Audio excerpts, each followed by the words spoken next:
Implement के नाते आज आ गया और उड़ीसा में भी इम्प्लीमेंट हो चुका है।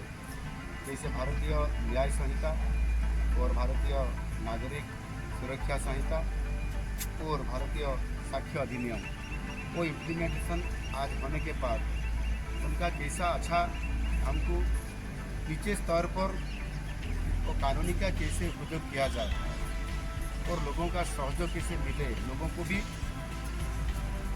जो सचेतन करने के लिए हमने भी कई सारी हमें वर्कशॉप और कोई सेमिनार भी कर रहे हैं और सचेतन करने के बाद ही लोगों को भी पता चले और कैसे वो हमको सहयोग करें तो जल्द से जल्द वो करें।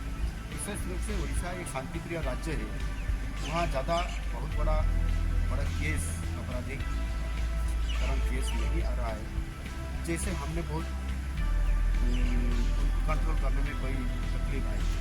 अभी शांतिप्रिय राज्यों में हमने भी नया सरकार आने के बाद हमने हमारा फोर्स को बढ़ावा देते हुए हमने 12,000 फोर्स हमने बढ़ा रहे हैं। और इसमें से जैसे हमने बोले कि Orissa state striking force OSSF में एक बड़ा हमने स्वतंत्र फोर्स बढ़ा रहे हैं। इसमें से 3,003 लोग जवानों का नियुक्ति दे रहे हैं।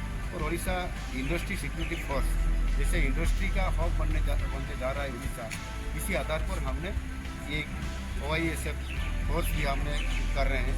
इसके आधार पर 12,000 जवानों को हम नियुक्ति देते हुए और जो हमारा जो बहुत पिछले से बहुत बड़ा हुआ केस को कैसे समाधान किया जाए, इसी आधार पर हमारा डिपार्टमेंट को हमने स्ट्रेंथन करने के लिए भी कोशिश कर रहे हैं। और आज गृह मंत्री ने हमको जो परामर्श दिए, इसी आधार पर हमने निश्चित रूप से उड़ीसा के काफ़ी हमारा वो डिपार्टमेंट को और सरकार को अच्छा ढंग से कराने के लिए जो हमको परामर्श मिला, निश्चित रूप से इसी आधार पर हम जाने के लिए और काम करने के लिए नक्सलियों की आपने बात की थी सर, उसमें क्या कर रहे हैं? कुछ साइबर केसेस से निपटने के लिए कि साइबर पुलिस स्टेशन की बात जब कर रहे थे कुछ नक्सलियों की क्या योजना बन रही है, नई योजना? नहीं, साइबर जो आपने मैं बोला हूँ कि हमारा जो साइबर अपराध के जो जैसे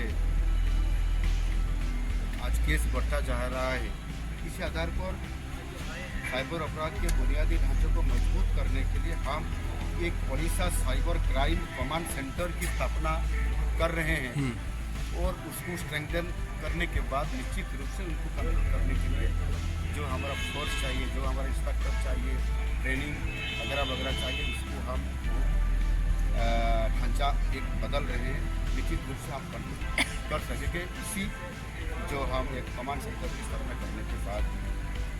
जैसे आपने बोले माओवादी के बारे में, इसलिए हमारा माओवादी में हिस्सा अभी वहाँ बहुत कम है, कमता जा रहा है।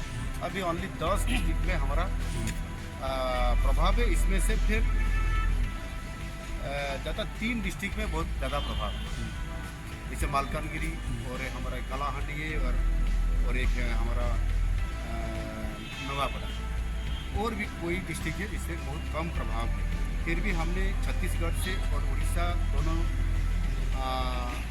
जॉइंट हम ऑपरेशन करने के बाद अभी बहुत ही कम होने जा रहा है। पिछले जनवरी फरवरी में हमने ऑपरेशन के बाद हमारा 17-18 लोग